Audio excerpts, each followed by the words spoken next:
Hak asasi manusia merupakan satu hal yang harus selalu untuk dipenuhi oleh negara untuk warga negaranya. Tetapi pertanyaannya, apakah negara Indonesia selalu hadir untuk warganya untuk menyelesaikan seluruh permasalahan HAM yang ada? Nyatanya, pada tahun 2020, Kontras pernah mencatat bahwa ada 12 kasus pelanggaran HAM berat yang sampai saat ini belum juga terselesaikan, meliputi tragedi 65, penembakan Semanggi, hingga tragedi Tanjung Priok. Apakah mereka pernah selesai? Apakah korban pernah benar-benar mendapatkan keadilan? Hingga saat ini, negara belum menjawab. Melalui tim penyelesaian kasus pelanggaran HAM berat yang diketuai Menko Polhukam, pemerintah mengidentifikasi ada 12 kasus pelanggaran HAM berat yang harus ditangani.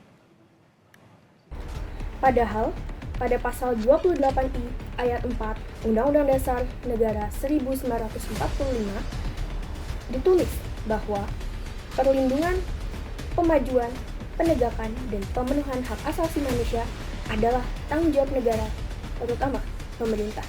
Indeks kinerja HAM di Indonesia pada 2023 menurun 0,1 poin ketimbang tahun sebelumnya menjadi 3,2 dengan skala 1 sampai 7.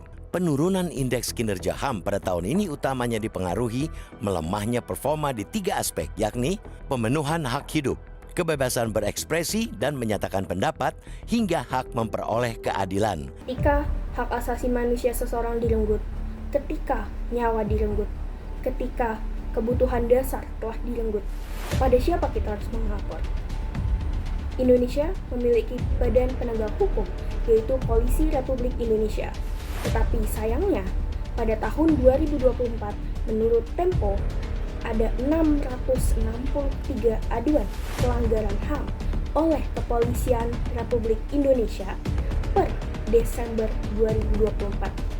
Komnas HAM menemukan ada ratusan korban terluka akibat tindakan represif kepolisian dalam aksi unjuk rasa 25 Agustus dan 28 Agustus. Pria berusia 21 tahun itu tewas di tengah kerumunan massa aksi demo buruh di kawasan Pejompongan, Jakarta Pusat. Afan tewas selesai ditabrak dan dilindas oleh mobil rantis Brimob. Jika polisi melanggar HAM, siapa yang bisa kita tanyakan? Jika polisi melanggar HAM, kepada siapa kita harus berharap?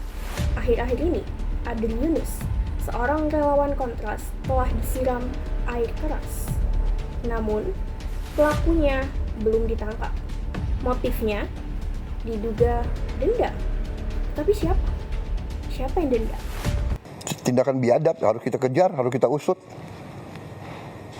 Harus kita usut. Siapa yang nyuruh? Siapa yang nyuruh? Siapa yang bayar? Ya jelas dong.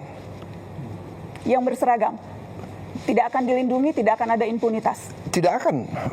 Bapak menjamin itu, Pak? Saya menjamin. Kita harus terus kawal. Jangan sampai ia tidak mendapatkan keadilan. Jangan sampai kasus ini berhenti seperti kasus-kasus sebelumnya. Nyatanya, pemerintah tidak pernah berbenah. Nyatanya, polisi tetap tidak bisa menyelesaikan banyak kasus pelanggaran HAM yang telah terjadi di Republik ini. Apakah ada usaha yang masif dari pemerintah untuk menyelesaikan permasalahan tersebut? Sayangnya, beberapa kasus pernah dibuka kembali, namun tidak pernah menerima titik terang secara nyata. Lalu, sampai kapan ini terus terjadi? Sampai kapan Wiji Tukul selalu dinyatakan hilang? Sampai kapan korban tidak pernah mendapat keadilan? Usaha pemerintah masih sangat kecil untuk selalu memberikan kita keadilan, untuk selalu memberikan kita rasa aman, untuk selalu memenuhi hak asasi manusia yang dimiliki oleh setiap individu di negara ini. Pada akhirnya, kita berdiri sendiri. Kita, sebagai rakyat Indonesia, harus terus untuk selalu bersatu demi keutuhan hak asasi manusia setiap orang. Lawan, dan lawan. Masih banyak yang butuh bantuan kita, masih sangat banyak yang butuh dilihat. Banyak kasus yang naik ketika viral, banyak kasus yang tutup ketika redup. Maka dari itu, Kita sebagai warga negara harus terus untuk menyalakan api agar kasus-kasus yang belum tuntas selalu naik, kasus-kasus yang belum mendapatkan keadilan selalu dilihat oleh pemerintah, dilihat oleh aparat negara. Untuk itu, kita harus terus bersatu. Karena pada siapa kita harus berharap? Ketika polisi mulai membunuh, ketika aparat tidak lagi berpihak kepada warga negaranya, bahkan pemerintah tidak pernah menunjukkan keseriusannya dalam menyelesaikan persoalan HAM.